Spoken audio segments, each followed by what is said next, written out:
Obrigada, Patrícia. Então, pessoal, bom dia a todos. Vamos dar início à nossa sessão de julgamento do dia 10 de março de 2021, da primeira turma da terceira Câmara da segunda sessão do CAF.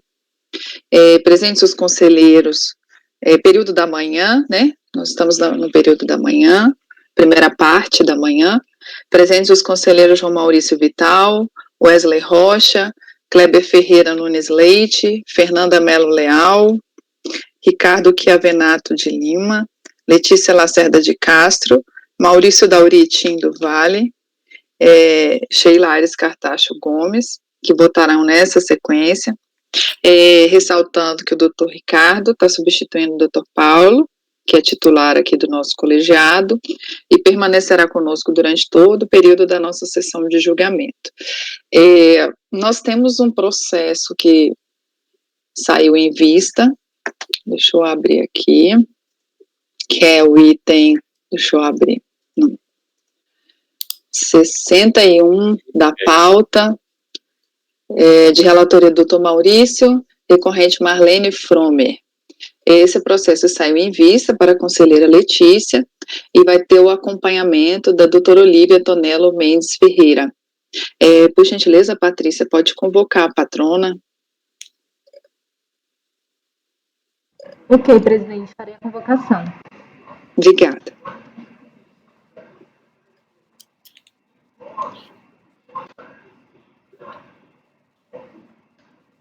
Item 61 da pauta, doutora Olívia, seu processo será julgado agora. Por favor, verificar a mensagem privada no chat.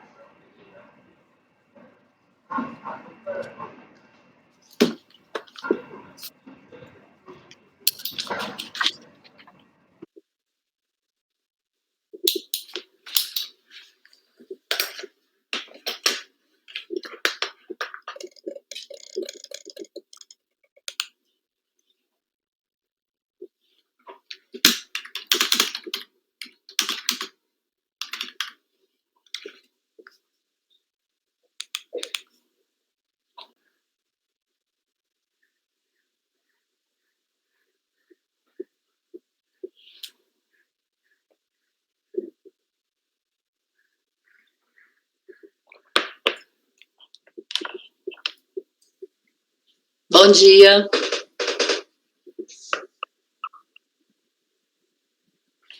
Não escuto. Sheila, acho que você está muda, Sheila. Bom dia. Oi, eu estou falando sozinha aqui, gente, desculpa. Bom dia, doutora. Bom dia. Bem-vindo ao nosso colegiado. Nós vamos dar início ao julgamento do item 61 da pauta. É o processo final 2008-39, Marlene Fromer, relatoria do Dr. Maurício, tá? Esse processo, ele saiu em vista para a conselheira Letícia. Na ocasião, o relator votou por conhecer do recurso e dar-lhe parcial provimento para reconhecer a decadência do lançamento referente ao ano calendário 2002. Eu abri a votação pelo conhecimento, que ele votou por conhecer integralmente do recurso, e os conselheiros Paulo César Macedo Pessoa, Wesley Rocha, Kleber Ferreira Nunes Leite, Fernanda Melo Leal e Mônica Renata Melo Ferreira Estou acompanharam o relator em relação à questão do conhecimento, que foi a única parte que foi votada no processo. Logo após a doutora Mônica votar, a doutora Letícia pediu vista ao processo. Como nós temos uma mudança na composição do colegiado, eu vou pedir para que o doutor Maurício faça uma leitura, ou um resumo, como ele preferir, do processo. E aí a doutora Letícia, que pediu vista, em seguida eu vou passar a palavra para ela tecer as considerações em relação ao que ela identificou na vista, correto? Aí eu vou pedir que todos gerenciem a qualidade, coloquem em baixa definição, coloquem os... Sim, não. Só uma dúvida, porque eu ainda estou me familiarizando com esses julgamentos virtuais. Eu encaminhei o memorial, todos receberam, né? Sim. Tá. Recebemos, ele fica armazenado numa pasta da gente. Perfeito. Nós recebemos, sim. Aí eu vou pedir, então, que o doutor Maurício inicie e pedir que todos coloquem o microfone em mudo. Obrigado, senhora presidente. Bom dia, senhores conselheiros. Bom dia, doutora Olívia. Seja bem-vinda novamente ao colegiado. Trata-se de recurso voluntário, folhas 1049 a 1070, em que a recorrente sustenta, em síntese, que os créditos tributários referentes aos depósitos ocorridos durante o ano de 2002 foram alcançados pela decadência, tanto se considerado o artigo 150, parágrafo 4º, quanto o 173, inciso 1º do CTN. Isso porque os fatos geradores, no caso previsto pelo artigo 42 da 9430 de 96, se dão mês a mês, bem como, pois, a notificação do contribuinte se deu apenas em 26/2/2008. Os depósitos bancários isoladamente considerados não implicam necessariamente renda, assim, de posse dos extratos bancários, a fiscalização deveria buscar outros meios de prova que corroborassem a suposta omissão de rendimentos, o que não ocorreu no caso em tela. A atuação embasada unicamente em extratos bancários não deve prosperar. A fiscalização desconsiderou os documentos apresentados pela contribuinte, a qual demonstra que os depósitos tiveram origem em empréstimos ou contratos de mútuo, transferência entre contas de sua titularidade ou provenientes da conta corrente de seu cônjuge, venda de imóvel, prolabore e reapresentação de cheques devolvidos. Esse recurso veio acompanhado de vários documentos, que são as folhas 1075 a 1095, o histórico de movimentação financeira das contas bancárias da recorrente de 2002, 2003 e 2004, captura de tela de consulta ao processo judicial 0173113-79.2006 São Paulo, foi a razão analítica da empresa Sociedade Paulista de Empréstimos Imobiliários e Agropecuários. A presente questão aqui diz respeito ao auto de infração vinculado ao MPF número 0819000-0243606, está as folhas 2 a 712, que constitui crédito tributário de imposto de renda à pessoa física em face da senhora Marlene Fromer, o CPF está aí indicado, referente a fatos geradores ocorridos no período de 1 de 2002 a 12 de 2004. A autuação alcançou um montante de R$ 633.526,43 e a notificação aconteceu em 27 de fevereiro de 2003, conforme folhas 703. No campo da descrição dos fatos e enquadramento legal da notificação, consta o seguinte, está aí as folhas 709 a 711 do processo, do PDF, depósitos bancários de origem não comprovada, omissão de rendimentos, caracterizada por depósitos bancários com origem não comprovada. Omissão de rendimentos caracterizada por valores creditados em conta de depósito ou de investimento mantido em instituição financeira em relação às quais o contribuinte regularmente intimado não comprovou, mediante documentação hábil e idônea, a origem dos recursos utilizados nessas operações conforme termo de verificação anexo. E aí, senhores, eu transcrevo a planilha que constava no termo. Na parte final da planilha consta o enquadramento legal, que é o artigo 42 parágrafo, e os parágrafos lá da 9430. Tá?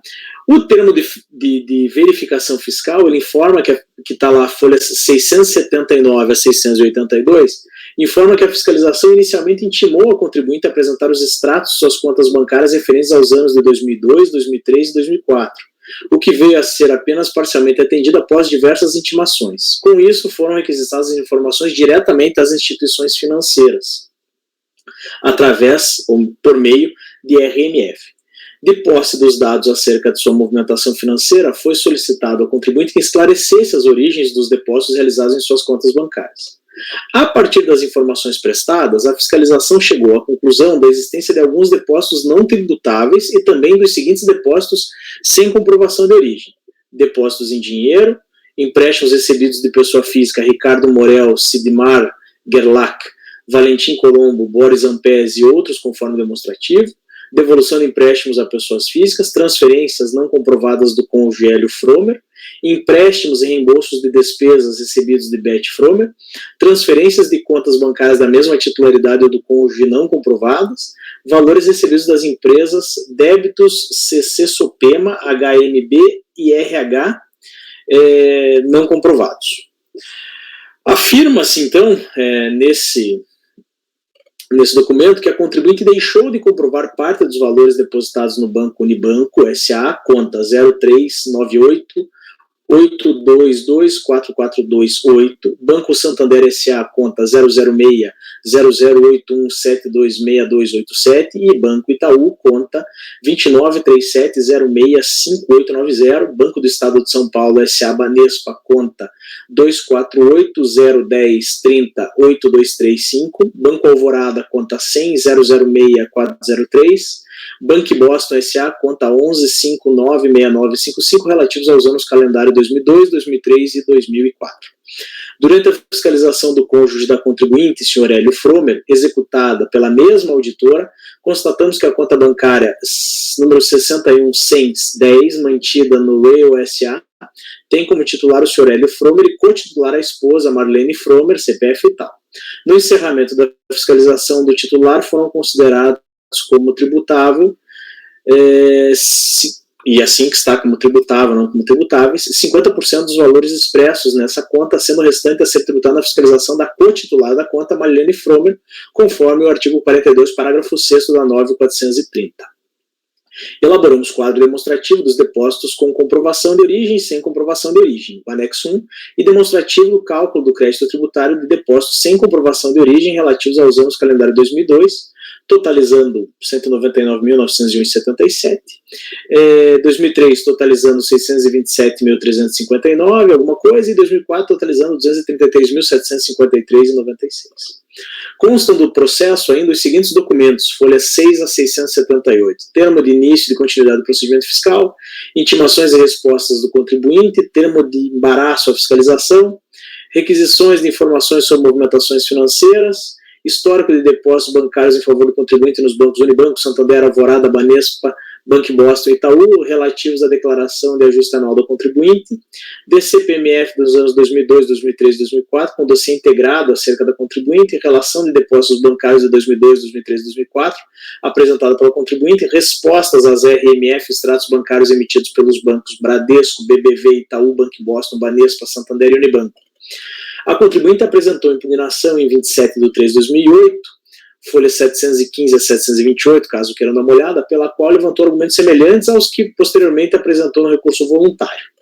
A impugnação veio acompanhada de vários documentos, então as folhas 730 a 1004, que é o histórico de movimentações bancárias da impugnante, petição inicial dessa ação judicial de cobrança movida em face da impugnante, histórico de empréstimos realizados, cópia de cheques e empréstimos, comprovantes de transferência por DOC, empréstimos por transferência bancária, recibos diversos, relatórios de débitos da impugnante elaborado pelo autor da ação movida contra ela, contratos de mútuo, notas de compromisso a pagar, extratos bancários diversos, históricos de movimentação pelo internet banking do Banco Bradesco, histórico de movimentações financeiras de 2002, 2003 e 2004, instrumento particular de compromisso de compra e venda do imóvel.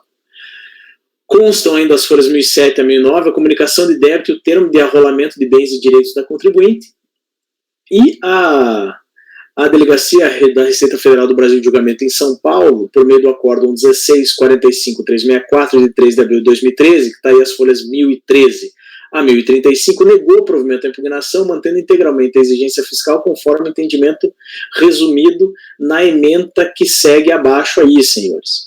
Preliminar, decadência, emissão de rendimentos caracterizada por depósitos bancários de origem não comprovada no calendário 2002.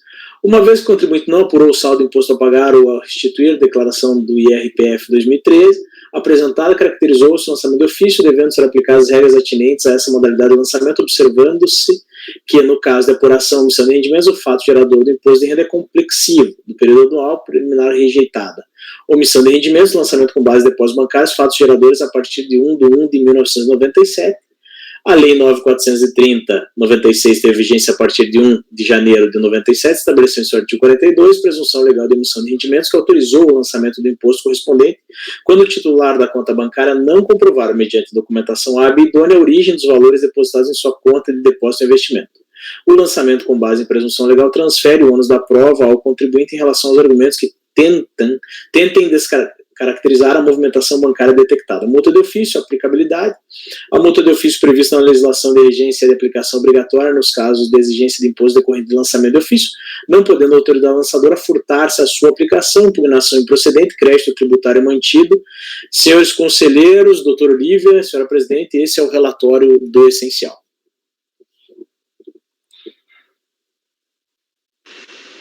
Ok, doutor Maurício. Eu vou passar a palavra para a doutora Letícia, ou você lê, acho que melhor você ler o voto inteiro, né? Porque aí a doutora Letícia faz as considerações dela, não é isso? Pode ser, sem problema. Bem, no que se refere Pode ser, doutora Letícia, que aí ele já traz todo a razoado e aí você vem. Ótimo. Vamos lá. Então, no que se refere ao conhecimento, a intimação do acórdão se deu dia 26 de março de 2014, o protocolo em 22 de abril de 2014, né, vocês podem conferir nas folhas 1039, 1049 a 1070, a contagem do prazo deve ser realizada nos termos do artigo 5º do decreto 7235, o recurso, portanto, é tempestivo e dele conheço integralmente. No que se refere ao mérito, o primeiro ponto que eu examino é a decadência. No que se refere à decadência, me parece que no que se refere ao ano calendário 2002, parece assistir a razão à recorrente. Aqui aplicando a súmula CARF 38, de acordo com a qual o fato gerador do imposto sobre a renda da pessoa física relativo à emissão de rendimentos, apurado a partir de depósitos bancários de origem não comprovada, ocorre no dia 31 de dezembro do ano calendário.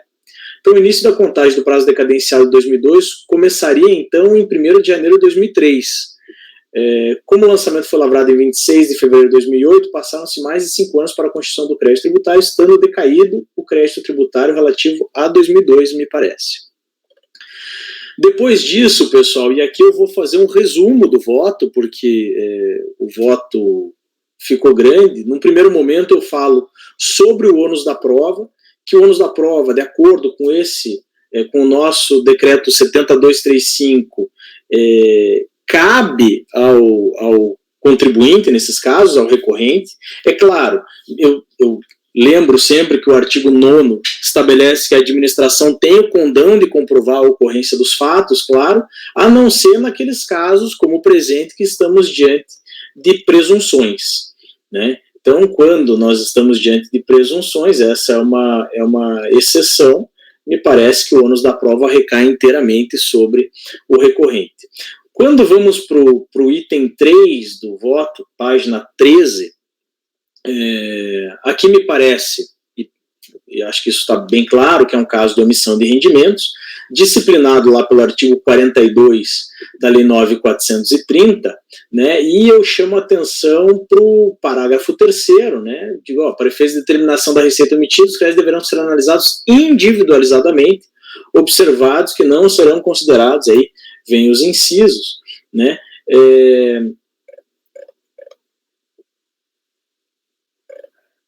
faço alguma argumentação no que se refere às presunções em matéria tributária, né, citando o que me parece uma boa doutrina, né. Me parece também relevante lembrarmos da exposição de motivos do projeto de lei que ensejou essa Lei 9.430, né, especificamente naquilo que trata do artigo 42. Eu cito, então, a exposição de motivos que está lá no projeto de lei 2.448 de 96, né? Depois de citar essa exposição de motivos, me parece que não há dúvida que essa presunção em questão ela visa a maior eficiência da fiscalização e, com isso, da arrecadação em si.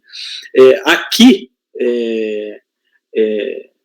até se poderia, numa outra esfera, se cogitar de eventual inconstitucionalidade, não é o caso aqui, né? Ressalto aqui que em atendimento ao disposto pela súmula CARF 2, de acordo com a qual o CARF não é competente para se pronunciar sobre a inconstitucionalidade da lei tributária, eu deixo de examinar a questão sobre o viés de inconstitucionalidade.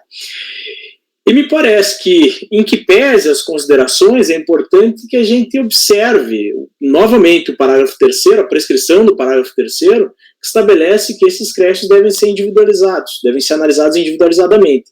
Então, o ônus da prova ele do recorrente. E aqui eu faço remissão a um trecho importante lá do acórdão da DRJ, em especial as folhas 1028 a 1032. Né? Me parece que essas folhas 1028 a 1032, que eu não vou ler aqui para vocês, por economia de tempo, me parecem que são absolutamente razoáveis para manter essa presunção de emissão de rendimentos. Né?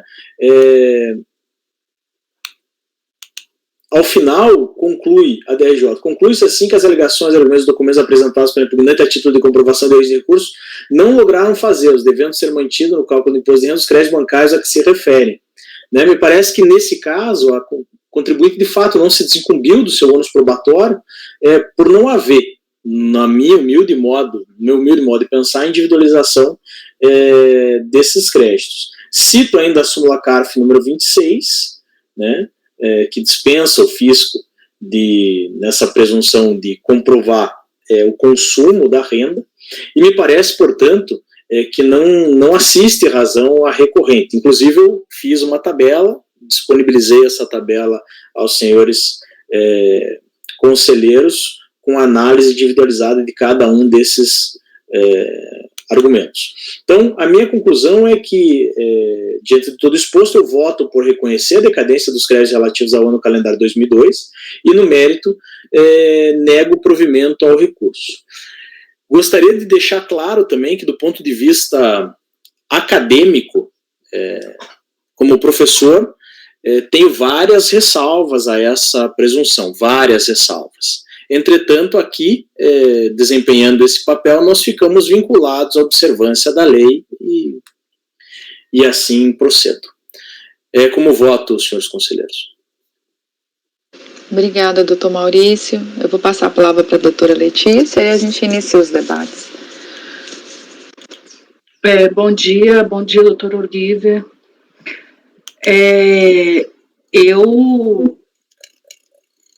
Eu tenho entendimento que houve a prova de um empréstimo bancário aqui de forma irrefutável, presumindo-se, né, a boa-fé e a regularidade dos negócios entre as partes. Reportando-me ao irretocável voto do doutor Maurício em sua exposição da doutrina e, inclusive, do minucioso trabalho que foi feito, eu me rendo no contexto da prova que tem que ser individualizada, né, da origem de cada um dos depósitos bancários. Então eu entendo que do cotejo entre as provas dos empréstimos da ação penal e aquelas do trabalho fiscal, eu devo reconhecer determinados depósitos aqui, se eu consigo cotejar que há prova ali, eu cotejando da ação de execução, ou ação de cobrança, eu não sei se é de cobrança ou de ação de cobrança, se eu consigo cotejar os documentos que ele instrui, depósito por depósito, está na planilha do fisco, eu entendo que eu tenho que tirar essas bases.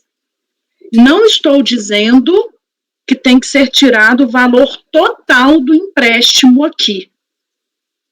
Embora eu entenda que ficou provado o empréstimo, mas eu tenho que me render à individualização de cada origem aqui do trabalho fiscal. Pode ser que determinado depósito, que foi origem do empréstimo, a fiscalização desconsiderou para fins do lançamento tributário. Eu não tenho que tirar, mas se eu cotejo a ação de cobrança, os depósitos que estão ali, que foi juntado na ação, com a planilha do fisco, eu acho que esses valores, não sei como é que seria a execução desse meu entendimento, né? Como seria essa execução, mas eu entendo que está aprovado, sim, a origem individualizada de alguns, e não de todos, depósitos da origem dessa parte aqui, autora da ação judicial. Assim também como eu entendo que foi provado a origem desse 1/6 dessa venda desse imóvel aqui. Pelo menos com base nesses depósitos que aconteceram aqui né, de 3.750. Eu entendo que houve, que está corroborada essas duas origens também. Então, doutor Olívia, até desculpa, às vezes, se eu não fiz compreender, eu não trouxe um voto escrito, porque eu não sei se, né, como é que vai ser a repercussão disso, se eu vou fazer eventualmente um voto ou não em relação a essa questão, Mas eu entendo que não é compreender o valor inteiro do empréstimo como comprovado, mas é o cotejo entre alguns depósitos em relação ao lançamento tributário. Então, eu submeto a esse colegiado esse entendimento. E peço consideração, inclusive, do doutor Maurício, em relação a esse cotejo, se seria exequível ou não, você que fez um trabalho tão minucioso. Olha, doutora Letícia, aqui nos cabe decidir, né? Agora, como vai ser feita a implementação do julgado, não nos cabe, né? Algo que eu entendi, antes de passar a palavra para o doutor João, porque em relação à questão da vista, não há necessidade de você trazer nada por escrito, eu acho que é uma questão de você expor o que foi identificado da sua verificação em relação ao processo, tá? Eventual questão em relação a alguma divergência apresentada, em que a senhora reste vencedora, aí seria a questão de se trazer um voto vencedor a respeito da questão. A questão é trazer o seu conhecimento para enriquecer o nosso debate em relação, mais uma opinião em relação a um processo, né, a posição que o doutor Maurício tem, né, então é a oportunidade que a gente tem de trazer mais uma opinião, né, e ao que eu entendi da planilha do doutor Maurício, que a doutora Letícia falou que ela entendeu que realmente existe um processo judicial, mas eu ainda ressalto da forma como o doutor Maurício falou que esses valores têm que estar individualizados dentro do processo, então teria que estar comprovado dentre os documentos que estão lá naquele processo, que esses valores transitaram por essa conta, que eles coincidem com valores e datas e etc. E ao que eu entendi da planilha do Dr. Maurício, foi feito esse cotejo por ele, embora existam documentos que tratem de uma ação referente a esse empréstimo do Ricardo, né, não foi possível estabelecer uma correlação entre datas e valores. É isso, doutor Maurício, pela análise do senhor? Menos planilha? O que me pareceu. Né? Tá. Foi o que me pareceu. Só uma questão de ordem, sim, se a senhora me permite.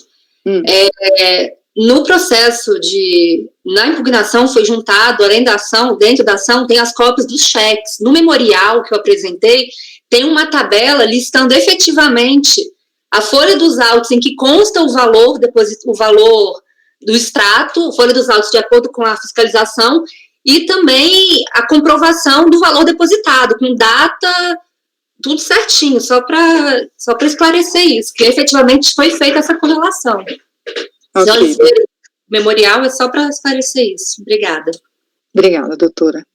Então, e eu vou passar a palavra para o doutor João. Obrigado, doutora Sheila. Eu só queria fazer um comentário, doutora Letícia, que a gente não pode fazer a nossa decisão de modo condicional. Eu concordo com a tese, se eventualmente o empréstimo hábil, nos termos do Código Civil, se o empréstimo tem a mesma data, mesmo valor, ou muito próximo ali, daquele depósito que foi incluído no lançamento, ele deve ser excluído. Eu concordo com a tese. Agora, normalmente esse cheque é feito quando o contribuinte intimado tem que apresentar a justificativa dos depósitos. O que não dá para a gente decidir se houver, aí a unidade, se houver depósito nessa condição, a unidade dá um tratamento. Se não houver, dá outro. Essa decisão não pode ser assim. Então, cabe a gente fazer esse cotejo.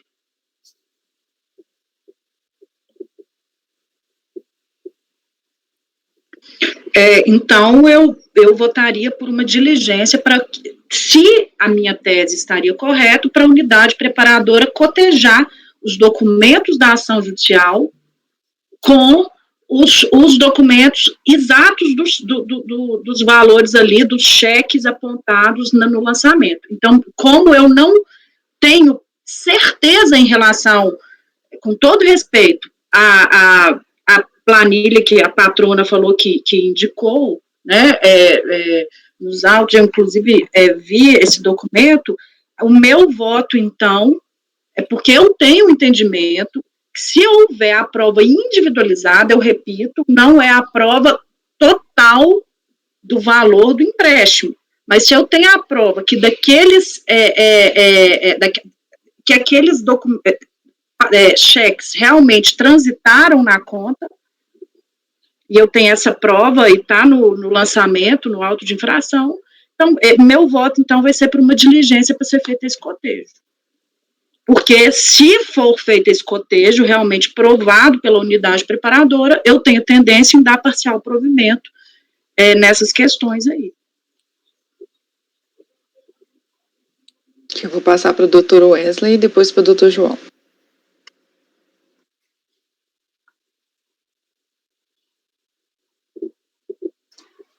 Sou eu? Sim. Porque está muito mal, muito ruim a minha internet. Não, eu ia sugerir exatamente isso, viu, que a Letícia sugeriu. Acho que a resolução ela poderia nos auxiliar aqui e colaborar na solução de uma verificação do cotejo feito aí pelo contribuinte, que foi solicitado na última sessão de julgamento, inclusive, para que eu pudesse juntar ali os memoriais, isso. E aí nós estamos aqui com o contribuinte, além do seu recurso, né, tentando provar, né, as questões de mérito e da matéria, pelo princípio da verdade material, presunção da boa-fé em relação aos documentos juntados ou à planilha realizada. Eu acredito que daria, né, para a gente poder realizar uma diligência de uma maneira bem tranquila no meu ponto de vista, né. E doutor João? Bom, a primeira questão que eu queria fazer é uma pergunta ao doutor Maurício. Eu estou lendo aqui o processo pela primeira vez, eu não estava na sessão passada, e eu percebo que a recorrente aponta, também está nos memoriais, ela aponta como origem de parte dos depósitos uns empréstimos que para comprová-los, ela apresenta cópias de cheques. A minha primeira pergunta nessa planilha que o senhor elaborou, o senhor considerou essas informações desses alegados empréstimos? Foram considerados. Ora, então, se o senhor considerou os empréstimos e não os habilitou a justificar os depósitos, por que razão foi? Porque eles não coincidiam em data e valor? Eu não consegui encontrar a coincidência. Então, que tipo de análise uma diligência, que tipo de análise nova uma diligência poderia nos trazer, doutor Maurício? Não faço ideia. Também não faço ideia. Talvez eu diga, doutor Olívia, diga. Posso apresentar a palavra à patrona que se manifestou? Deixa eu só terminar.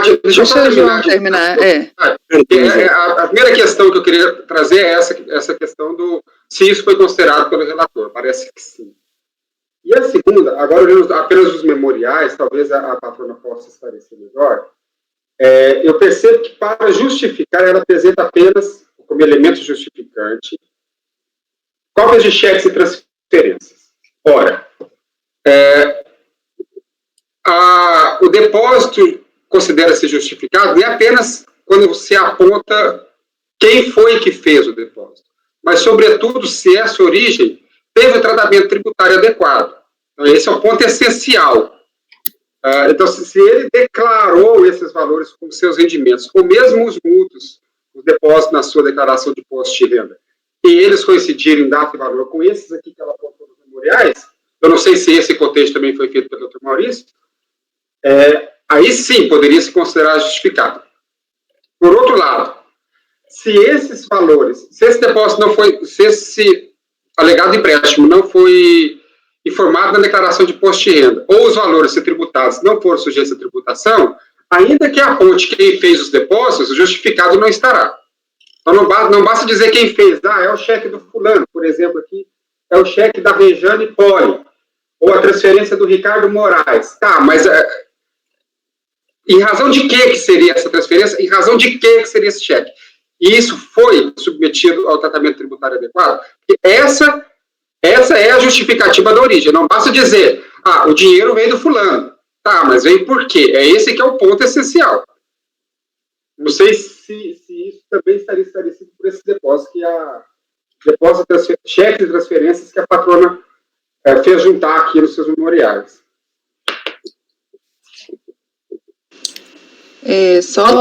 Só ressaltando que, só para deixar claro que o acompanhamento, normalmente a gente não permite que o patrono se manifeste, mas tendo em vista que houve mudança no colegiado, né?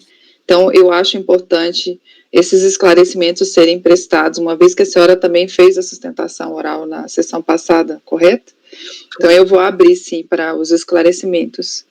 Então, Muito doutora, obrigada. se a senhora puder esclarecer. Tá, vou tentar esclarecer. Muito obrigada, presidente.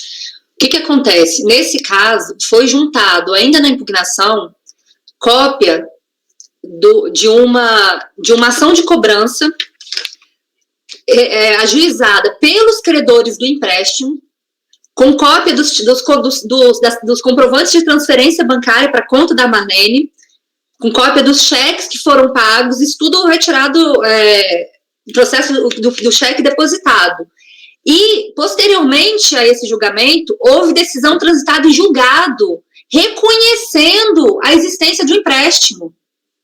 Então, a gente tem os cheques e comprovantes de transferência, que efetivamente coincidem em datas com os extratos utilizados pela administração, e a gente tem a causa, que foi o empréstimo, reconhecido por decisão transitada em julgado, que eu anexei, inclusive, aos memoriais. Então, assim, efetivamente, a gente tem essa coincidência de data com o depósito e os cheques ou as transferências, e na planilha que eu fiz no memorial, eu apresento exatamente a data, o valor, o comprovante, a folha dos autos que está indicado, a folha dos autos de infração que faz menção àquele valor, qual o banco. Então, ali tem tudo. E a gente tem uma decisão transitada em julgado, repito, que reconheceu a existência do empréstimo. E em relação ao segundo ponto, abordado pela mencionado pela doutora Letícia, que diz respeito à venda do imóvel do cônjuge da recorrente, a DRJ só não aceitou a prova porque ela não examinou o documento de forma adequada. O que a DRJ falou? Olha, eu não vou aceitar porque a escritura de compra e venda do imóvel vale 60 mil reais, foi vendido por 60 mil reais. Os comprovantes da parte, os depósitos, referem a 12 depósitos de 3.750. Só por que aconteceu isso? Porque o imóvel vendido não era só de uma parte. Ele tinha 1/8 do imóvel. E 1/8 dá exatamente os 2 parcelas de 3.750, que foi a forma que foi pago o imóvel. Então, assim, efetivamente, nesses 2 casos, eu nem vou discutir os outros, que efetivamente os outros argumentos que a gente trouxe com os voluntários podem estar a prova é mais complicada mesmo, mas esses aqui que que eu relatei no memorial, efetivamente, tem toda a comprovação, tem a comprovação dos cheques ou transferências feitas para conta que batem com data e com extrato. E com o extrato utilizado pelo fisco para considerar a omissão de eximento. E uma decisão transitada julgada reconhecendo a existência do empréstimo. O que mais a gente, né? O que mais precisa para provar que efetivamente se refere ao empréstimo? Era só esses pontos que eu queria. Eu agradeço muitíssimo, presidente, pela oportunidade de esclarecer esses pontos. Doutora, essa era inclusive uma dúvida que eu tinha, porque eu estava lendo aqui a decisão da RJ em relação a essa questão do empréstimo, né? A DRJ coloca da seguinte forma: a requerente apresenta a título de comprovação os documentos de folhas 734822, entre os quais destacam-se os seguintes: a cópia da petição inicial da ação, movida por Rejane e Ricardo, e contra a Marlene Hélio, cobrando a devolução de empréstimos concedidos e não pagos, acrescidos de correção monetária e tal, E aqui fala, da análise dos documentos apresentados, constata-se que neles não há notícia de que tenha sido proferida sentença do Poder Judiciário no processo judicial, de modo que não se encontra estabelecido que os autores da ação efetivamente concederam ao interessado os empréstimos citados na petição inicial. Assim, a impugnante não logrou comprovar a que título teria sido efetuada a transferência de recursos. Então, a DRJ indeferiu porque entendeu que não tinha a prova dessa decisão transitada em julgado. Então, essa informação agora, que a senhora me trouxe... Transitado não tinha ainda. Em relação a... Só para citar o que a DRJ decidiu, em relação à venda do imóvel, a DRJ fala da questão, como a patrona colocou, do valor, que o valor da transação seria 60 mil e que teria sido 3.750, né, o valor. Então, é só para ressaltar. Fala aqui que, ó, o crédito bancário que se pretende justificar no extrato bancário na data de 10/9/2003, com histórico de depósito no valor de 3.750, né? Aí, aqui na verdade, fala... são 2 depósitos, né, porque o pagamento foi de 60 mil em 2 parcelas. Entendi. E aí, uma com parcela de vencimento 12 de julho de 2003 e outra 12 do 9. E os depósitos foram feitos 11 de julho e 10 do 9. Ou seja, um dia antes, sendo que era um sábado, e 10 do 9, 2 dias antes do vencimento, né? Vocês apresentaram um instrumento particular de compromisso de compra e venda de imóvel com previsão de pagamento em 2 parcelas de 30 mil, e os vencimentos seriam 12/7/2003 e 12/9/2003. E aí essa diferença, né, 10/9 e o outro, acho que é 11/7, né, de 3.750. Aí a DRJ coloca, como se percebe, não há correspondência de valores nem de datas entre o crédito bancário de que se trata o documento apresentado a título de comprovação, restando sem comprovação a origem dos recursos utilizados na operação. Só para esclarecer o colegiado, como decidiu a DRJ. Eu vou passar a palavra para a doutora Fernanda, depois do doutor Wesley. Na verdade, era só complementando o que o doutor João tinha falado, mas, enfim, era somente que, justamente, foi uma das coisas que eu, inclusive, aprendi, né, no colegiado e realmente me aprofundei com a experiência do doutor João, justamente no racional de que muitas vezes se demonstra, né, até a origem, digamos assim, no sentido de que, tal cheque veio de tal lugar, mas, assim, eu acho que o racional, o fulcro, né, o cerne da questão da tributação justamente veio daqui, né, tudo bem, esse cheque saiu da onde, veio para onde? Não é só dizer, né, da onde veio, em que pese ser o termo técnico ser a origem, mas o racional por trás disso está justamente da gente saber se aquele valor foi levado à tributação, se aquele valor foi oferecido ao fisco em algum momento, né? Ou se, não basta a gente dizer, por exemplo, veio do cheque da pessoa X, mas essa pessoa X, e aí, né? Teve alguma tributação nessa pessoa X?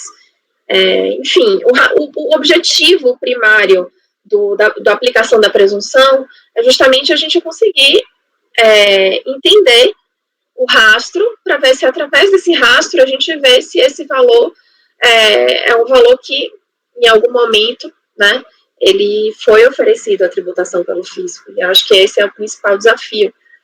A gente conseguindo ver a origem, ver que, de repente, na origem, ele foi um valor, por exemplo, que veio de uma empresa X ou de uma pessoa Y, mas que estava, por exemplo, na declaração de imposto de renda, ou declaração de imposto de pessoa física, jurídica, enfim, já fica muito mais fácil.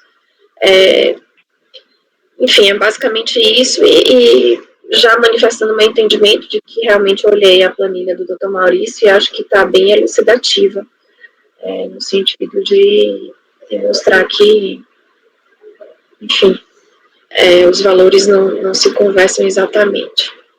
Mas eram essas minhas considerações. Doutor Wesley. Obrigada, doutora Fernanda. Olha, na última sessão né, rememorando aqui o caso, nós tivemos um pouco de dificuldade para saber se teve o cotejamento ou não dos valores. Foi aonde, inclusive, foi feita uma sugestão para a patrona trazer esses... Já está no processo, ela já fez isso, mas sede até de memoriais para subsidiar as nossas decisões aqui. E aí, eu, analisando de uma maneira até um pouco mais aprofundada a questão do memorial, eu entendo que há comprovação aqui, uma operação de empréstimo, né? Então, o antes do X da pessoa, né, na questão de tributação, no empréstimo, eu tendo a mudar de opinião, não sei se de repente nós iríamos votar por uma diligência ou não nesse caso, mas para dar provimento, né, a toda essa planilha trazida aqui pelo contribuinte. Eu só fiquei na dúvida se o relator menciona aqui que ele considerou ou não, né, essa planilha que foi trazida aqui nos memoriais, que foi um dos objetivos da última sessão de julgamento, né. Então, assim, eu teria, se nós não formos votar por uma diligência, eu vou mudar minha opinião para dar um provimento ao recurso aqui, frente às informações trazidas pelo contribuinte, comprovação das origens, venda do imóvel, enfim, tudo está sendo trazido aqui de uma maneira, inclusive com informações do Poder Judiciário. Então, assim, é difícil eu não conseguir dar provimento nesse recurso aqui. Ok. Doutor João, o senhor está analisando mais alguma questão? Sim, eu estou analisando aqui essa questão da venda do terreno, né, do imóvel. Do imóvel. Mas, em relação aos empréstimos, eu li aqui a sentença, a senhora Marlene teve um provimento parcial, não dá para saber, portanto, o que foi provido. A sentença condenou a ré. É porque também aqui os valores são os mesmos, porque incidem juros, então não dá para olhar a sentença para justificar os depósitos, não é possível. Né? Só um esclarecimento, doutor João, só para esclarecer em relação a isso. As cópias dos cheques, dos extratos, dos comprovantes de transferência, foi juntado junto com a cópia da inicial, ou seja, foi apresentado no processo de cobrança, que a gente trouxe para os autos. E a sentença, em momento nenhum, ela questiona a existência do empréstimo. Eu acho, salvo engano, eu até grifei uma parte que fala isso. Ó, o empréstimo existe, está claro. O que se discutiu foi a questão de juros, se os juros eram excessivos ou não, se houve pagamento. Basicamente, é esse o ponto. Mas, em momento nenhum, se questionou. Na sentença, eu acho que eu grifei, se eu não estou enganada, eu grifei em amarelo uma parte da sentença que a juíza fala, ó, não há discussão em relação ao empréstimo. Porque, efetivamente, o empréstimo foi comprovado. Não houve nenhum questionamento em relação a isso. Só para esclarecer. Eu entendi. A senhora, então, colocou o que os autores alegaram ter sido os empréstimos, e imagino que eles devem ter comprovado isso na petição inicial com os depósitos. E, ao fim, pelo menos a sentença que eu estou lendo aqui, a ação foi considerada em relação ao Hélio improcedente, mas em relação a Marlene, parcialmente procedente quanto a Marlene Fromer, condenando ao pagamento da quantia cobrada pelos autores mais os juros, etc. Então, esse aqui é o extrato da sentença, está na folha de seus memoriais por 10. O doutor Maurício disse que verificou a questão, eu não conferi, evidentemente, a planilha dele, mas ele disse que verificou a questão dos empréstimos e não identificou a correspondência de datas e valores com os depósitos utilizados pela autoridade lançadora. Não é isso, doutor Maurício? Sim? Não vi. O senhor está no mudo. É o que me pareceu, doutor João, não consegui identificar. Certo, em uma diligência dificilmente faria um trabalho diferente do que o trabalho que o doutor Maurício fez. Quem teve acesso à planilha, acho que pode constatar isso. Eu estou pronto para votar, doutora Sheila. Ok. Eu acho que o doutor Maurício vai manter o voto, né? A questão da Sim. decadência, doutor João, tá certinho. É que a Mônica tinha levantado uma outra questão na sessão passada, mas eu acho que o que o doutor Maurício colocou, esse exercício, é no calendário 2002. O doutor Maurício tem representação fiscal? Alguma coisa assim? Bah, João, deixa eu ver aqui no... Vou ter que entrar no... Eu olho aqui, eu estou com ele aberto, peraí. Está com ele aberto? Obrigado.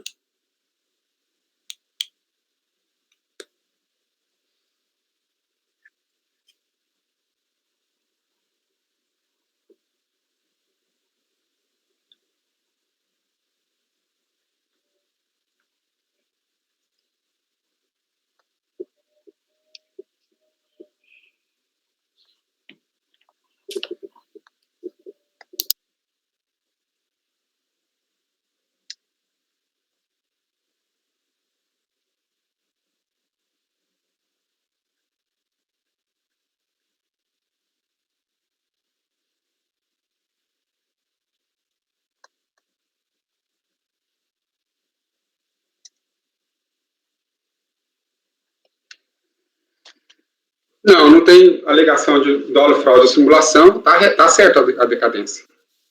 Ok, só para a gente checar essa questão, que ele está dando provimento parcial para reconhecer a decadência do ano calendário 2002. Eu estou com mais uma dúvida, presidente. Ele está aplicando 173, né? É isso? Não teve imposto de renda retido na fonte, né, doutor Maurício? Que lembra não, doutora Sheila. No caso de imposto de pessoa física, não vai fazer diferença o 150 ou 173, pense bem. Porque o faturador é a data de 31 de dezembro do ano, então... Não vai ser janeiro mesmo, não vai fazer diferença, é verdade.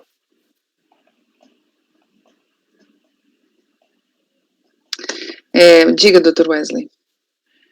Sobre a planilha juntada pela recorrente, que ela fala de, olha, do empréstimo e a comprovação feita. Na primeira linha, por exemplo, a título de amostragem,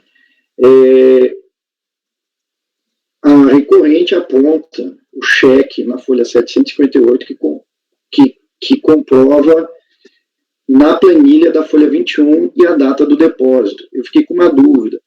O relator, ele analisou essas informações trazidas aqui pela recorrente ou a gente... Essa planilha, no caso, que está sendo dito que não há cotejamento analítico, está no voto isso. E ao mesmo tempo, está sendo feito um cotejamento analítico, tá? De datas, valores, tem ali a cópia do cheque. A gente vai dar, qual é a valoração dessa prova, que nós vamos desconsiderar ela, fiquei nessa dúvida, ou vamos dizer que não houve o cotejamento, enfim, eu só fiquei com um pouco dessa dúvida, viu, presidente, porque me parece que há um cotejamento analítico e aí tem folhas, datas e quantias exatas, né? Doutor Wesley, levei em consideração os documentos dos autos, as informações dos autos, né? E após essa análise, produzi aquela tabela que compartilhei com os senhores. Me causa um pouco de desconforto fazer uma argumentação com base em amostragem, né? Eu sou absolutamente humilde e sereno para dizer para os senhores que não vejo problema algum caso queiram novamente pedir uma vista para examinar a minha planilha novamente. Não há problema algum. Eu estou confortável em dizer que analisei o processo todo para produzir a planilha. Agora, se eventualmente o senhor fica desconfortável com a planilha, sugiro que para fazer uma análise mais aprofundada, tem uma vista coletiva, não sei se é possível ainda, senhora presidente. É possível ele pedir uma vista individual que vai ser convertida em vista coletiva. Eu posso... E aí, se existir essa intenção, a gente já encerra a discussão. Pois é. Doutor João votaria, porque a gente terminaria a votação do conhecimento. Diga, alguma coisa. Eu não sei se o João estava na minha frente, não. O João levantou a mão agora. O senhor concluiu, doutor Wesley? Só para forçar a palavra. Então, sim, só para concluir. Assim, levando em consideração que na última sessão de julgamento, se nós pegarmos em gravações, talvez nós vamos constatar isso, que foi solicitado, né, porque me parece que, apesar da própria recorrente mencionar isso no seu recurso, foi solicitado para que ela trouxesse uma planilha. Eu lembro que até eu falei, olha, se tem essa planilha, tem esses comprovantes, poderia refazê-la, né, de forma discriminada e juntar até num possível memorial, e a recorrente faz isso aqui, né? Então, assim, aí o relator fala que fez com base no processo. Então, fez com base nas informações do processo. Mas o memorial também faz parte do processo, e eu penso que está juntado no processo também. Tem que falar no meu processo. Não, os memoriais não fazem parte do recurso, pode até estar atuados eventualmente, mas não fazem parte. Olha, eu discordo porque ele faz parte do processo, tanto é que é juntado. Ele pode estar autuado, ele pode estar dentro do processo, os memoriais, eles esclarecem o julgador, mas eles não compõem o recurso. Sim, mas então... Bom, fiquei confuso agora, doutor João, porque se ele é para ser juntado, ele acompanha o processo e não faz parte do processo, eu não sei como a gente... Eu não disse que não faz parte do processo, eu disse que ele não faz parte do recurso. É isso? Não, sim, do recurso. Não é objeto de julgamento. Mas por isso mesmo que geralmente a gente faz algumas diligências para, né, entender a verdade material dos fatos. Para mim, eu não estou confortável, doutor Maurício, em relação com as informações trazidas pelo recorrente para que seja dado provimento, com base nessa tabela. Então, assim, estou bem confortável, porque aqui tem número de folha, o cheque, os valores, com o cotejo da planilha levantada na autuação. Por mim, eu não vou pedir... doutor Wesley, só pode divergir e dar o provimento, né, assim... Mas é porque assim... Sim, pois por mim eu vou abrir divergência para dar provimento ao recurso, com base na tabela trazida aqui pelo contribuinte. Ok, eu vou passar a palavra para o doutor João e aí a gente coloca em votação. Bom, eu fiz aqui um cotejo da planilha apresentada nos memoriais, essa planilha coloridinha aqui, está muito bem feita, com a planilha do relator, doutor Maurício. Vou dar um exemplo. Existe aqui na planilha apresentada nos memoriais... João, você está sem vídeo, tá? Só para te avisar. Ah, é? Engraçado, o vídeo está aparecendo aqui para mim. Vou fechar e abrir de novo. Tá. É porque às vezes tem que dar um refresh. Agora apareceu, João, rapidamente. Aí. Vamos lá. Então eu vejo aqui, por exemplo, que na planilha apresentada nos memoriais tem um depósito de 21.500 que teria sido uma transferência. Eu estou presumindo que essa planilha corresponde ao que os autores da ação alegaram ser os objetos de crédito, que é o que a patrona disse. E tem aqui, portanto, uma transferência de 21.500 no dia 18/9/2003. Olhando a planilha do Dr. Maurício, percebo que, e o Dr. Maurício disse aqui mais de uma vez, que ele foi exaustivo em relação aos elementos que constaram dos autos, ou seja, o que está na coluna C da planilha do Dr. Maurício, não sei se a patrona tem acesso a essa planilha, mas ele reproduziu o que está no anexo do auto de fração. Então, os depósitos aqui, um por um, ele colocou um por um e foi colocando as justificativas que o recorrente apresentou ao lado.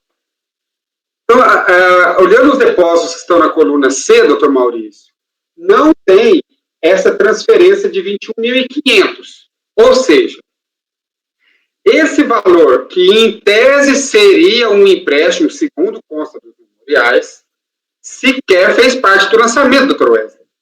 Então, não teria como dar provimento ao conteúdo à planilha inteira dos memoriais.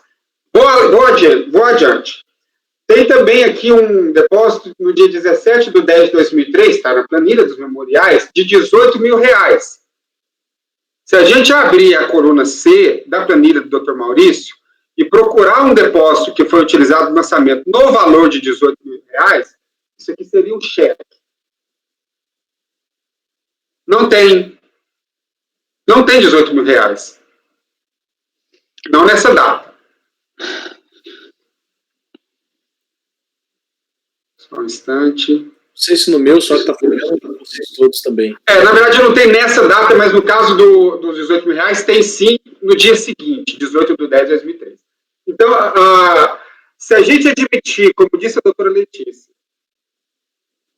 que esses valores alegadamente resultantes de empréstimos justificariam os depósitos, o que deveríamos fazer seria verificar se esses valores foram de fato considerados no lançamento. Não é nem difícil fazer esse levantamento, é fácil. Uma vista coletiva faz facinho. Eu posso fazer. Na hora do almoço, alguma coisa, eu faço rapidinho. Você fala vista de mesa, né? A vista de mesa. Porque, veja só, são, olhando aqui, 1, 2, 3, 4, 5, 6, 7, 8, 9, 10, 11, 12, 13, 14, 15. São 15 créditos que constam da planilha dos memoriais. Rapidinho verifique isso aqui na planilha do Dr. Maurício. Aqueles que estão contidos, que não estão contidos. Dá para fazer rapidinho. Então a gente pode tirar o processo em vista, em mesa? Pode ser? Ou você prefere fazer uma vista coletiva? Não, eu consigo fazer isso na hora do almoço, gente. Porque aí a patrona tem que acompanhar o processo, a gente teria que informar. A gente pode marcar para amanhã. Vamos marcar para amanhã, na primeira hora depois do almoço, doutora Sheila? Minha sugestão. Pode ser, porque assim, de manhã acho que a gente tem 3 sustentações orais amanhã de manhã. Exatamente. E tem uma na parte da tarde, salvo engano. Então, seria melhor para amanhã de tarde, se a patrona puder. Então, aí eu faço o cotejo do que está nos memoriais, com o que está na planilha do Dr. Maurício, e apresento para o colegiado. Aí o colegiado decide. Se entender que o que foi alegado como empréstimo justifica, vai estar claro quais são esses elementos nos autos. Se entender que não justifica, vai acompanhar o voto do Dr. Maurício. Simples. Sim, sim. É porque eu acho importante a gente tentar encerrar isso, né? Dar um desfecho, né? Mais uma sessão, né? João, eu só peguei, por exemplo, a primeira linha ali que eu verifiquei na planilha da página 21. Os R$1.000, né? Eu vi, eles estão presentes, os R$1.000. Os outros eu não vi, te confesso que eu não vi. Eu achei os R$1.000, achei os R$18 mil que era no dia seguinte, eu admitiria, até porque o depósito em cheque sempre cai na conta do depositado no dia seguinte mesmo. Teria que olhar todos os autos, então 15, dá para olhar rápido. Doutora, a senhora poderia vir acompanhar o processo amanhã às 14? Posso. Pode ser? Pode. Que a gente encerra a discussão e aí a gente faz uma análise. Pode ser? Muito obrigada. Tá, então aí ele retorna amanhã, 14 horas. Perfeito. Muito obrigada. Tá bom, doutora? Obrigada, doutora. Tchau. Tchau. Tá, então esse processo amanhã de tarde a gente vai retomar o julgamento dele. Item 61 da pauta. Vista de mesa.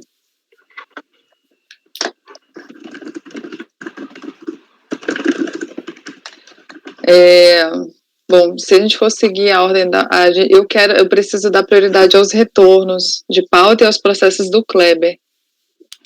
Mas o doutor Maurício comentou que tem um processo previdenciário aqui, que seria vários do mesmo recorrente, o da Alquia, que daria para julgar. Daria para fazer esse da Alquia, doutor Maurício? Você comentou que é um processo. Fazemos rapidinho.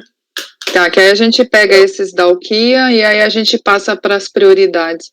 Só uma questão também, doutor Kleber, esse Desenho Bahia são 2 seus, também vou pegar esses 2, tá, de ontem. A lição de ontem ainda? Ok. Sim, tá? Que a gente vai dar prioridade também para esses 2 que são seus. São muito fáceis. Então vamos para esses daí, o da Alquia e o Desenho Bahia, vamos para o da Alquia, a gente depois de repente dá um intervalo. Tá. Senhora presidente, esses todos da Alquia têm as mesmas argumentações, é o mesmo recurso, todos. Eu acho que foi talvez o mesmo patrono, e é o mesmo, realmente são as mesmas argumentações. Começo pelo 44, pode ser? Ok. Então, 44 é um recurso voluntário em que a recorrente sustenta, em síntese, que o pagamento de vale-refeição e vale-transporte em dinheiro só era efetuado pela empresa de maneira esporádica e eventual, em decorrências de circunstâncias que impossibilitassem o fornecimento dos benefícios por cartão magnético, vale-transporte ou ticket-refeição. seriam parcelas sem natureza salarial. Reconhecendo a demora para a entrega dos cartões magnéticos por parte das empresas responsáveis, a recorrente fornecia os citados benefícios em dinheiro para casos específicos em caráter eventual, apenas enquanto perdurava o problema. As mencionadas parcelas, por não terem natureza salarial, estão incluídas no conceito de salário e contribuição. Mesmo que a recorrente efetuasse o pagamento dos benefícios em dinheiro para a totalidade de seus empregados e com habitualidade, tais valores não poderiam integrar a base de cálculo. E a multa aplicada deve ser reduzida para percentual não superior a 20%, conforme alterações introduzidas pela medida provisória 449/2008. Tá? A DRJ, vou resumir o relatório, a DRJ negou o provimento da impugnação, mantendo integralmente a exigência fiscal, conforme o entendimento resumido na ementa a seguir. Contribuições previdenciais, dever da Seguridade Social, obrigação de recolhimento, né, a empresa é obrigada a recolher nos prazos definidos em lei as contribuições previdenciais devidas à Seguridade Social, contribuição previdenciária, vale transporte, vale refeição, descumprimento de requisitos legais, matéria em controvérsia, tem uma matéria em controvérsia, considerar tal não impugnada a matéria que não tenha sido expressamente contestada pelo impugnante, lançamento procedente. Bem, no que se refere ao voto propriamente dito, o recurso ele é tempestivo e dele conheço. No que se refere ao mérito, quanto ao vale transporte, aplico a súmula CARF 89, né, a contribuição social previdenciária não incide sobre valores pagos a título de vale transporte, mesmo que em pecúnia. Diante disso, nesse particular, eu voto por dar provimento ao recurso. No que se refere ao vale alimentação, eu cito aqui o acórdão 9202-007-960 da segunda turma da Câmara Superior de Recursos Fiscais, né, que estabelece que a alimentação em pecúnia, caráter remuneratório, incidência das contribuições sociais previdenciárias, incide contribuição social previdenciária sobre os valores pagos ao empregado a título de alimentação em pecúnia, e cito também uma parte do voto, né, e do voto da Câmara Superior, e ressalto a parte final do voto, que diz: mostra em controvérsia nos autos que o pagamento sobre a NSD deu em pecúnia, a razão pela qual incide a contribuição social previdenciária, considerando que para a não incidência, consoante as aulas, é imprescindível que o pagamento seja in natura. Né? Então, diante do exposto, parece que nesse particular não assiste razão à recorrente. E, no que se refere à redução da multa, aqui eu confesso aos senhores que fiquei em dúvida, sugiro olharmos a página 518 e seguintes do PDF, me parece que talvez aqui se aplique a súmula CARF 119. Mas eu confesso que fiquei em dúvida se é o caso da aplicação da súmula CARF 119 aqui. Tanto é que menciona no voto aí em grifado amarelo. Tá? E a conclusão, senhores, é que, diante de todo exposto, voto por conhecer integralmente do recurso e, no mérito, dar-lhe parcial provimento para afastar a incidência das contribuições previdenciárias sobre o valor do vale transporte pago em pecúnia, nos termos da súmula 89, como voto. A única dúvida é essa da redução da multa, se é o caso ou não de se reduzir a multa, senhores.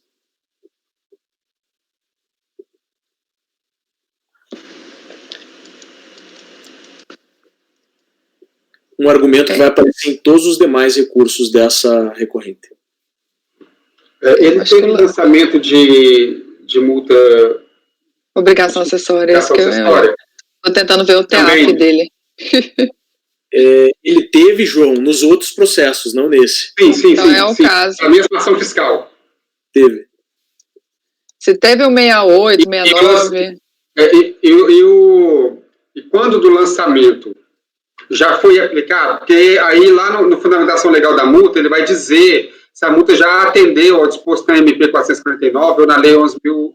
O lançamento é 2008, a data da assinatura, então não deve ter aplicado. Depois da MP. Não, é depois da MP. 2007. A MP foi quanto? 2007, né? 2007.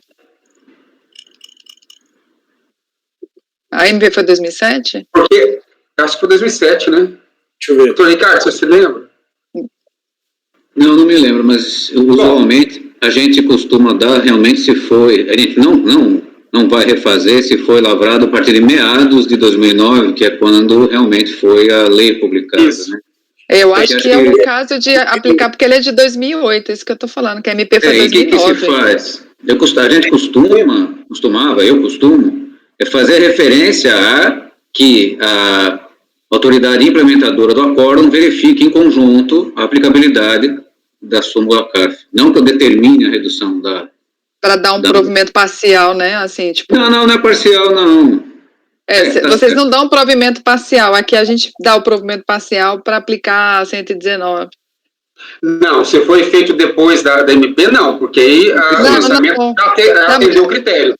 Não, o que ele está falando é que eles colocam uma observação para que a unidade observe só. A unidade observe a aplicação da súmula CARF. E que eles já observam, independente da gente pedir, porque a Procuradoria já fala que eles observem, né? Eu acho que a MP, eu acho que foi em 2009. A lei é 2009. A MP anterior. Convertida na lei 11.941 de 2009, mas a MP é de 2008. E esse processo é de 2008. Você sabe qual é a folha do relatório fiscal, Maurício? Fácil, assim, tá fácil para você passar? Tá fácil, peraí. Que eu já olho. O relatório fiscal é 188, 190. É folhas ou é folha do PDF? É o PDF. É o barra 559, não é isso que você está falando? É o 68, peraí. Sheila, não entendi o que você perguntou, desculpe. Não, é porque eu estou com o seu PDF aberto, aí eu ia perguntar se você está com ele aberto, para me dizer a página barra 55 do PDF mesmo, mas qual é a folha? A e-folha, né? Doutor João, 11... Antes valia a procuradora... perdão. Como veio a medida provisória em 12 de 2008, muitas vezes se recomendava... 12. Então se recomendava, muitas vezes, até 11 de 2008, se há questionamento sobre legalidade, a Procuradoria, portaria PGFN 1409, que diz para que datas mesmo anteriores a isso, pode ser visto a retroatividade benigna, certo? Eu acho que seria o caso aqui. Certamente então não constou do lançamento, porque não constou do lançamento porque o lançamento é anterior ao MP. Então, isso que eu estava falando. 19. E aqui, o consultando o TEAF. Obrigado, doutor Ricardo. Teve autos de infração de obrigação acessória. Então, é o caso de aplicar, porque teve, deixa eu ver aqui, quais os CFLs? Teve CFL 78. Teve um CFL 78 aqui, que é de GFIP. Então, eu acho que é o caso de se observar isso.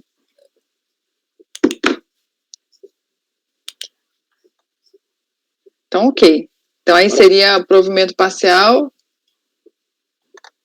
para aplicar, para excluir o Vale Transporte pago em pecúnia e aplicar a súmula CAF 119. Alguém tem mais algum questionamento? Eu vou colocar em votação, então, processo 44, da UQIA. Doutor João, como vota? Eu acompanho. Ele está excluindo o Vale Transporte e está aplicando a 119. Isso. Doutor Wesley? Eu acompanho. Doutor Kleber? Acompanho. Doutora Fernanda? Acompanho sim o relator. Doutor Ricardo? Acompanho o relator. Doutora Letícia? Acompanho. Eu também acompanho. Então, item 44, acordo dos membros do colegiado por unanimidade de votos, ainda parcial provimento ao recurso, para afastar a incidência das contribuições previdenciárias sobre o valor do Vale Transporte pago em pecúnia e aplicar o disposto na súmula CAF número 119.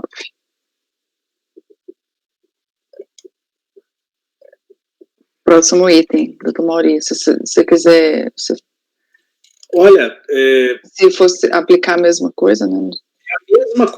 É a mesma coisa. Aplicação da súmula CARF 89, no que se refere a Vale Transporte, aquele entendimento da Câmara Superior no que se refere ao Vale Alimentação e a redução lá, a súmula CARF 119 também. Mesmíssima coisa. Os que são obrigação... vamos botar esse, então, 45. Alguém tem algum questionamento? É a mesma questão, deve ter sido outras contribuições aí, né, doutor Maurício? Eu fiquei na dúvida, tudo bem, é a mesma questão, mas sobre qual base de cálculo? Qual que é a base de cálculo? Isso que eu queria saber. Seguro acidente, é isso? É o que está na pauta anotada. É isso que eu queria saber, qual é o fato gerador? Deixa eu olhar aqui. O base de cálculo, né? Fato gerador. A base de cálculo o anterior... Está igual, doutora Sheila. Salário indireto, seguro acidente de trabalho. Eu acho que é só o período que muda. Está mudando só o período. Um é debicad 37. Deixa eu ver o debicad desse aqui. 37 também. Esse novo é o 37.195.587.4. O anterior... esse processo é só segurados, tá? É só os segurados.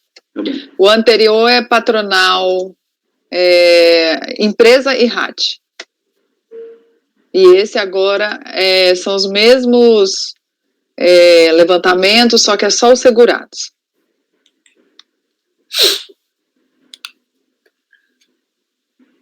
Ok?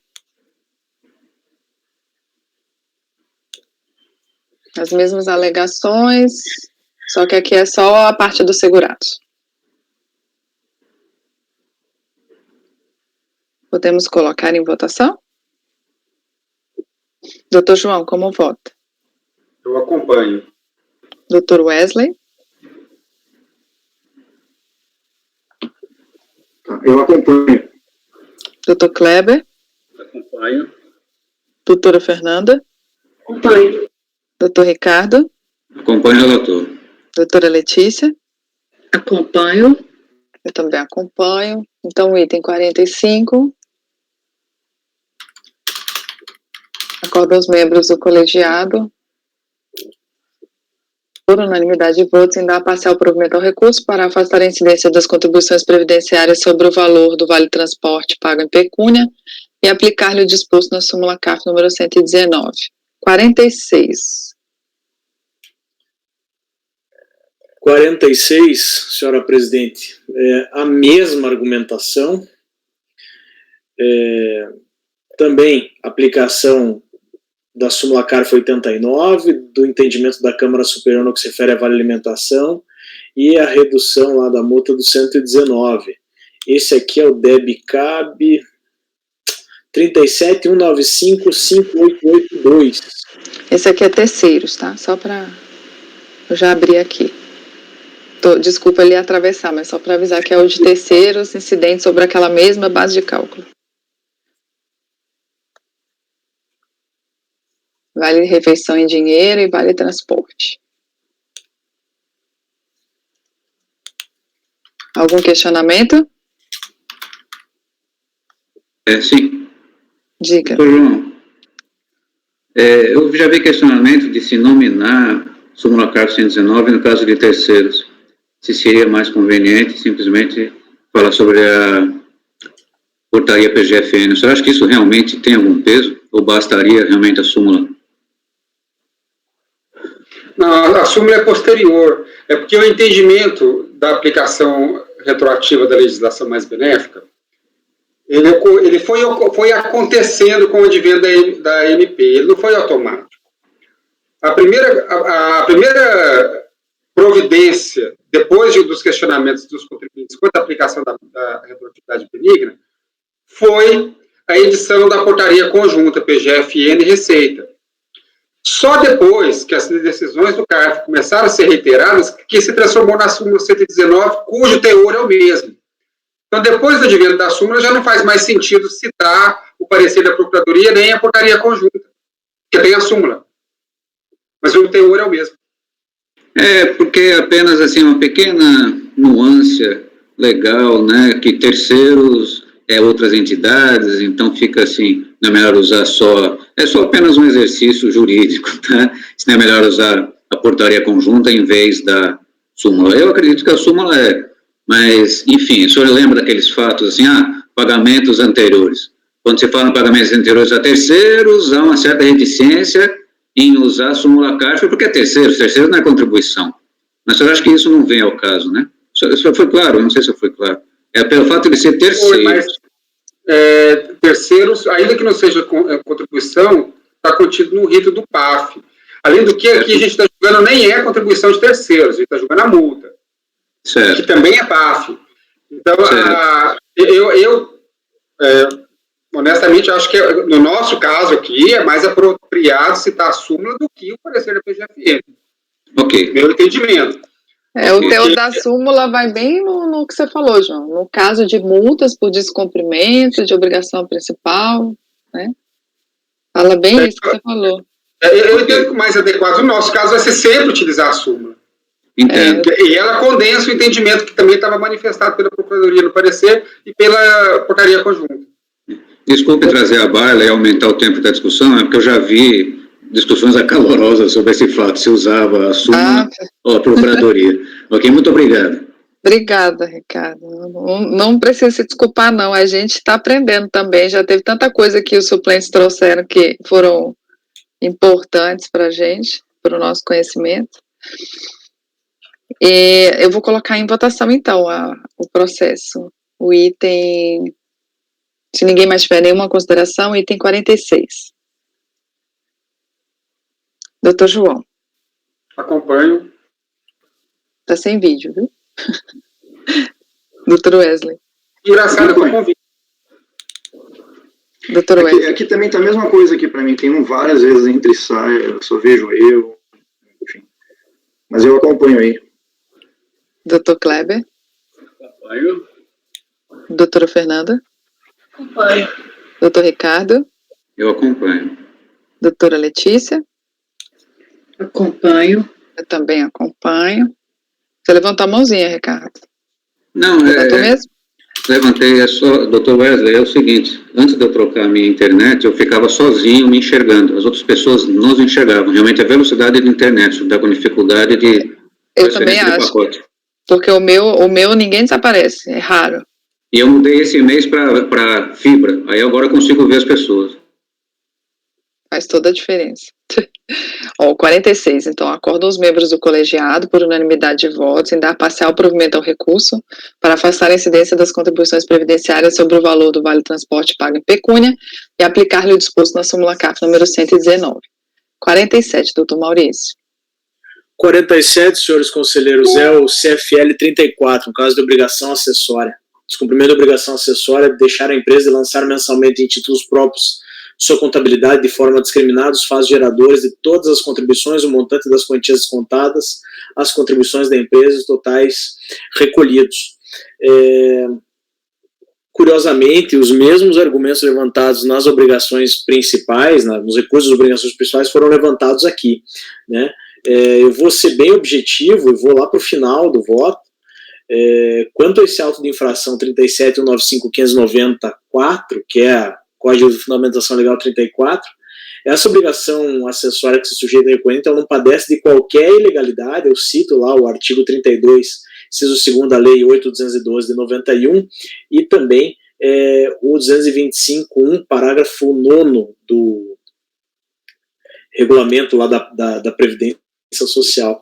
Me parece, então, que temos que negar provimento a esse recurso. A minha conclusão é que, diante de todo exposto, voto por negar provimento ao recurso. É como voto, senhora presidente.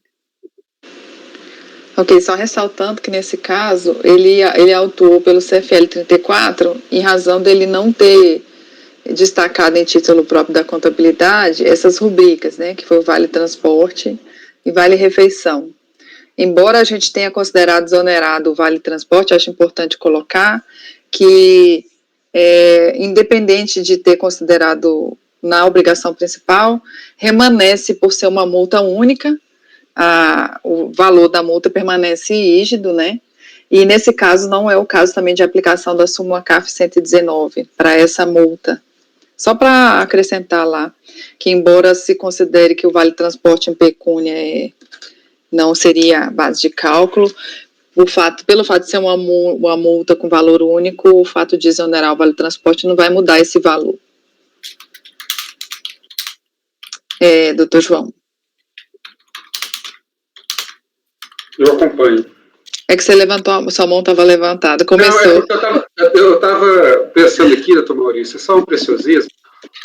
O senhor disse que ele apresentou o mesmo recurso que ele apresentou no processo principal para esse processo. Então, ele, na verdade, não questionou a matéria. É isso? Porque não caberia esse o questionamento do principal não serve para justificar esse faturador. Eu poderia sequer conhecer, né? Mas eu acho que caberia, porque se ele questiona que essas duas rubricas não têm incidência, ele não teria que contabilizar em títulos próprios, entende?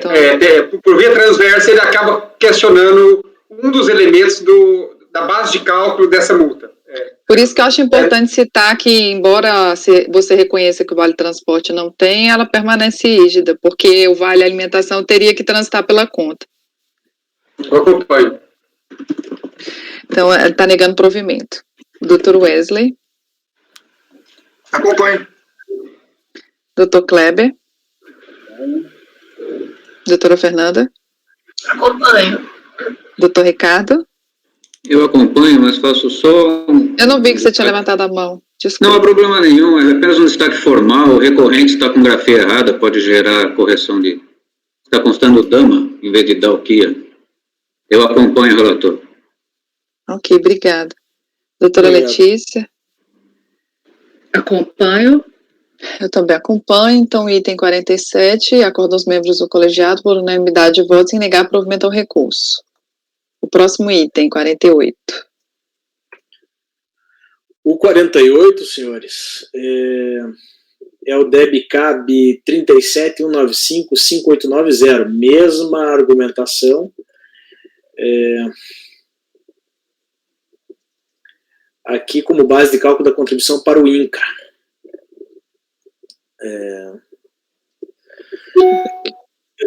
Faço o mesmo julgado, né? O mesmo voto.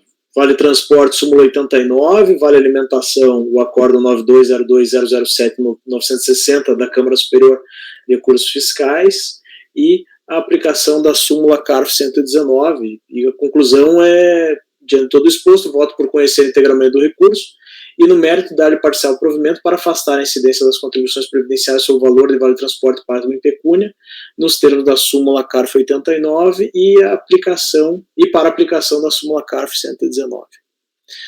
Como voto, senhores conselheiros. Só uma dúvida. Eu estou olhando aqui, é um processo que está com código de levantamento INCRA ação judicial. Me parece que foi ele se levantou em separado. Ele levantou em separado, sim. Porque ele deve estar discutindo judicialmente esse INCRA, e aí o fiscal deve ter levantado para prevenir a decadência, coisa do tipo. Ele não faz nenhum tipo de questionamento em relação ao processo judicial disso daqui? Que eu me lembre, não, Sheila. Tanto é que isso já na... Teria alguma concomitância? Mas eles já reconhecem a concomitância na DRJ. Tem a concomitância. A parte concomitante já foi conhecida. Ou melhor, já foi identificada e não conhecida. Então não teria concomitância nesse caso.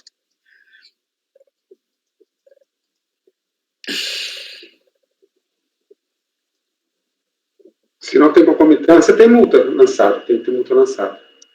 Porque se tem concomitância, aí não conhece do recurso, mas o lançamento é sem multa, porque é só para prevenir decadência. Exato. Isso que eu tava... Deve ter multa lançada, então. Se não tem concomitância, deve ter a multa. Normal.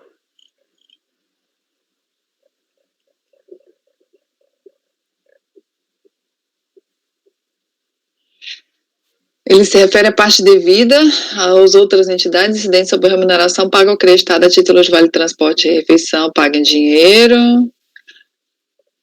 aos empregados da empresa se condiciona à ação judicial 2005-610001833312, declaratória de inexistência de relação jurídico-tributária movida pela empresa em questão contra o INCRA, no período de 1 de 2006 a 6 de 2006. Deixa eu ver o que a DRJ decidiu aqui, só um pouquinho. Página 585 a 627, Sheila. Eu estou nesse acórdão da DRJ. Assim também o entendimento do Conselho, do CAF. Fala da súmula CAF número 1.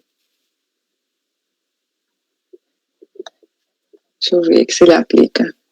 Só estou nessa dúvida, Maurício. Ele não conheceu da impugnação quanto ao mérito da contribuição ao INCRA, apurada e devida pela empresa no presente auto de infração, analisando-se a seguir as matérias diferenciadas. Então, ele não questionou em relação à contribuição do INCRA, mas analisou o Vale Transporte e analisou o Vale Alimentação. Foi isso que eu entendi.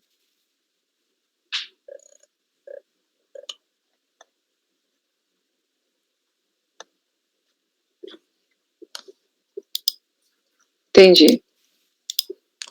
Porque como são rubricas de fato gerador específico, e ele questionou o fato delas serem ou não base de cálculo, aí a DRJ tratou da questão. Aí tem a redução do valor da multa.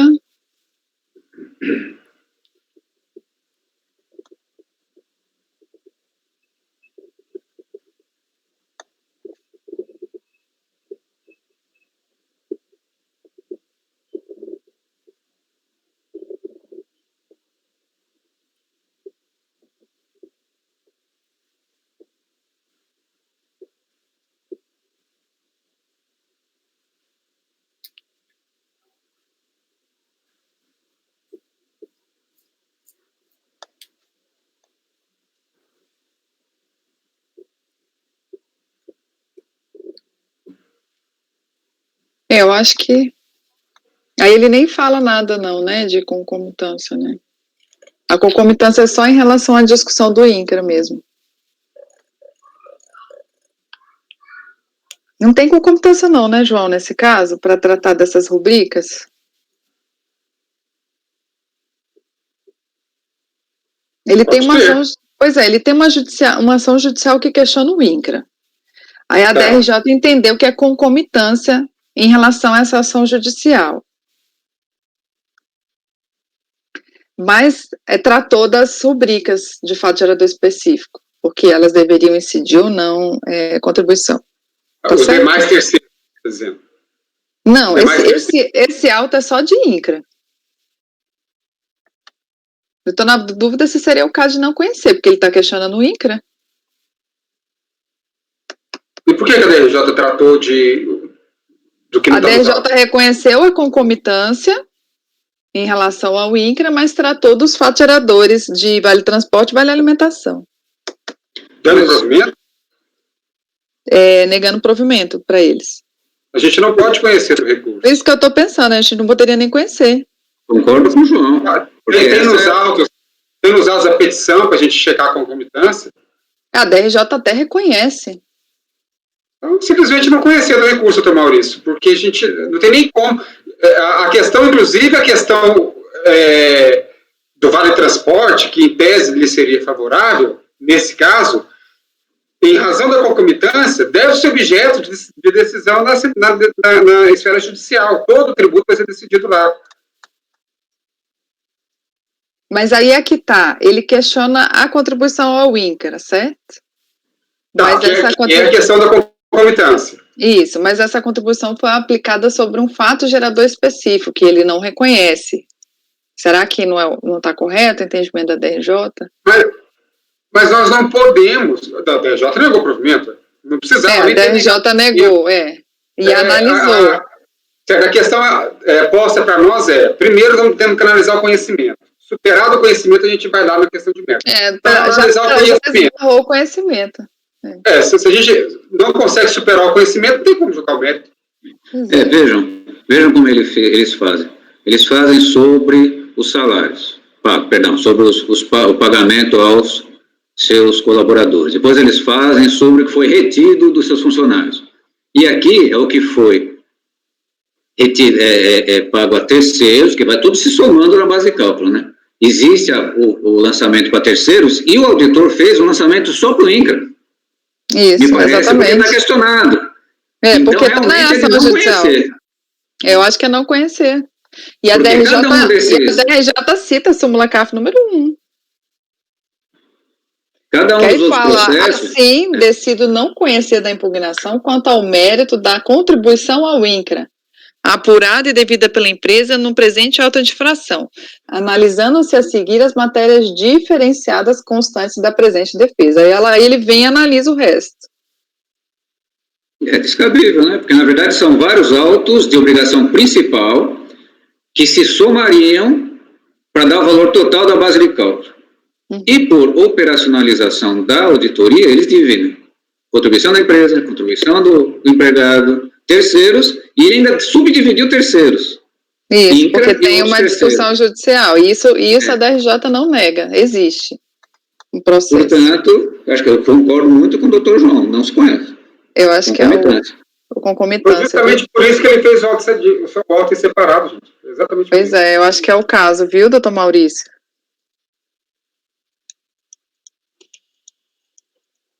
O senhor concorda, doutor Maurício? Então não conhecemos. Não conhecemos? Súmula 1. Súmula CAF número 1, tá? Ele até levantou, tá até escrito no levantamento. Ação judicial, INCRA, ação judicial. Mas olha só, deixa eu te falar, não é causa de não conhecer, não. Porque o que acontece? É não conhecer uma parte, mas qual o período desse lançamento? Que a ação judicial se refere, pelo que a DRJ coloca. Vê para mim, Ricardo, qual é o período. Doutor Maurício destaca na primeira linha, período de apuração 1/2006 a 30/6. 1/1/2006, 30/6/2006. É exatamente o período da... É o período da ação. Não, então tá certo. O auditor realmente separou esse lançamento. Tá escrito INCRA, ação judicial. Tá certo, certíssimo. É isso mesmo. É porque eu tava achando que o auto era um pouco maior, o período. Para entender a lógica da DRJ aqui, né? Mas não é. Então, é não conhecer do recurso. Certo, doutor Maurício? Perfeito. Então, doutor João, como vota? Acompanho. Doutor Wesley? Acompanho. Doutor Kleber? Acompanho. Doutora Fernanda? Acompanho pelo não conhecimento. Doutor Ricardo? Acompanho pelo não conhecimento. Doutora Letícia? Acompanho. Eu também acompanho. Então, o item 48. Acordo aos membros do colegiado por unanimidade de votos em não conhecer do recurso. Final 2008-09. O último da DALQI a gente dá um intervalo. O intervalo está até tarde, já são quase 11 horas. Senhora presidente, esse último do DALQI, o número 49 da pauta, é um caso de obrigação acessória, descumprimento de obrigação acessória, o Código de Fundamentação Legal 59, constitui infração deixar a empresa de arrecadar, mediante desconto, as contribuições dos segurados contribuintes individuais a seu serviço.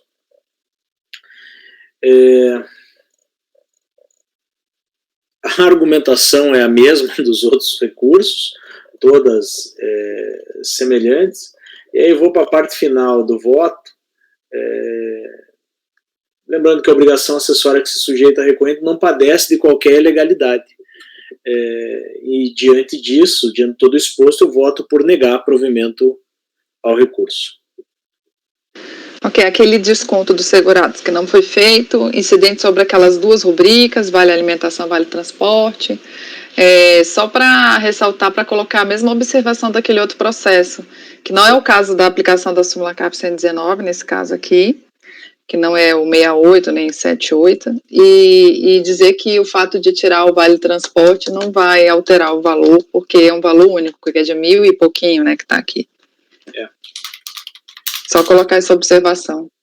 Então, é o caso de negar provimento ao recurso, né? Isso aí. Ok. Doutor João. Acompanho. Doutor Wesley. Acompanho. Doutor Kleber. Doutora Fernanda. Acompanho. Doutor Ricardo. Só um pequeno comentário. Esse auto de infração fala que a infração é porque não descontou as contribuições dos contribuintes individuais. Eu acho que até a própria impugnação é descabida por ter sido cópia dos outros. Não era esse, não era essa o que ele devia combater, né? Ele devia combater é que não foi contribuição de segurança dos contribuintes individuais. Mas enfim, é isso mesmo. Esse aqui, ó, ele não arrecadou a contribuição previdenciária dos empregados que receberam vale transporte e vale refeição em dinheiro, Eu estava considerados como fatos geradores de contribuição previdenciária. Não, é que eu estava vendo a minuta, que fala só em contribuintes individuais. Do segurado, não, perdão. Eu acompanhar plenamente, me desculpe. Tá bom. Doutora Letícia? Acompanho. Eu também acompanho. Então, item 49, acordam os membros do colegiado por unanimidade de votos em negar provimento ao recurso. Eu vou dar um intervalo. Vou interromper a gravação, Patrícia. Enquanto isso, eu estou fazendo... Peraí. Ok, presidente.